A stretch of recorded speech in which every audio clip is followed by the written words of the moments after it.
and the hangar door is coming down, and they pipe to set the go fast response drill.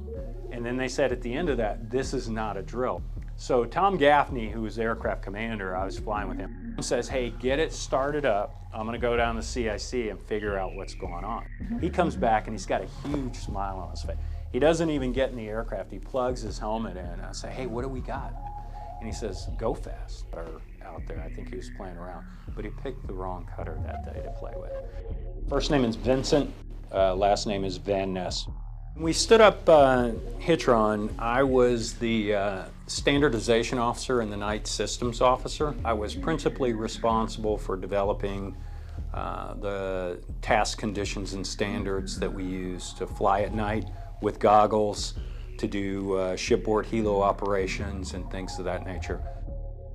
Defense contractor assisted us in developing HITRON unique goggles. So we had some pretty high-speed MVGs.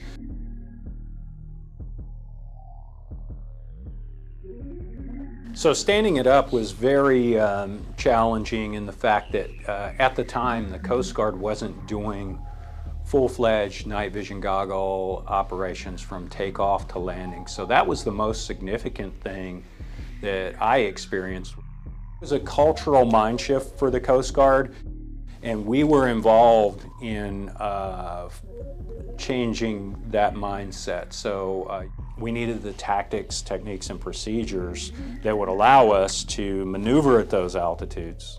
We needed tactics that allowed us to integrate with the small boats, so the boarding teams and things like that, because keep in mind this was all new to them too. So you have folks that were not comfortable with new tactics, techniques, procedures, new equipment, a new way of doing business. When we were finished with the proof of concept, we weren't done implementing things for the first time with the HITRON AUF. One of the often overlooked but very challenging periods was when we were first arrived in Jacksonville and setting up the unit. In its 20-year history, that unit's been through a lot of change, constantly reinventing itself. Ultimately, we came around, and now 21 years later, you know, it's mainstream.